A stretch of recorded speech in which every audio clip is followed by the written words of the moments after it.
I think a solution that will really disrupt capitalism, honestly, is deplatforming people, and deplatforming people and making specific websites, forums, whatever, illegal, and actually having like consequences, material consequences. Although I'm an abolitionist, I know that we have to kind of exist in our world with the things that we have currently. Because in reality, I would just want to burn everything the fuck down and rebuild something new, but that can't be done. So I think that deplatforming is probably the swiftest way for us to do that. And making sure people stay deplatformed. So not being like Elon Musk and letting Trump and Milo Yiannopoulos get back on Twitter now that he owns it, right? When he was deplatformed when Jack Dorsey was there, right? So really like standing on business and making sure people do not have access to these social media websites and forums that allow them to perpetuate and push this information in digital spaces, because that's where the youth is getting this information from.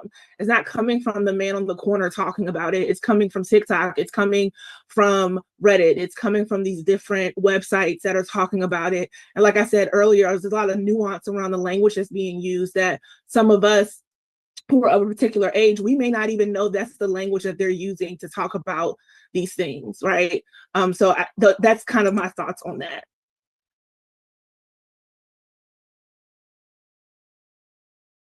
And I think that ties a little bit into the platforming issue that Dr. Coghill just mentioned as well. Like I spent my whole career doing the platforming, really. It's like the core strategy we do. But even I'm getting more and more skeptical of it, because they have their own platforms, and it's very hard to control them, and they're getting more and more financing.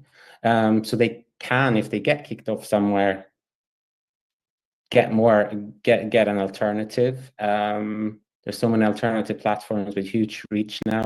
It's still something. It still does something, but it's becoming less and less of a useful tactic over time, because we don't have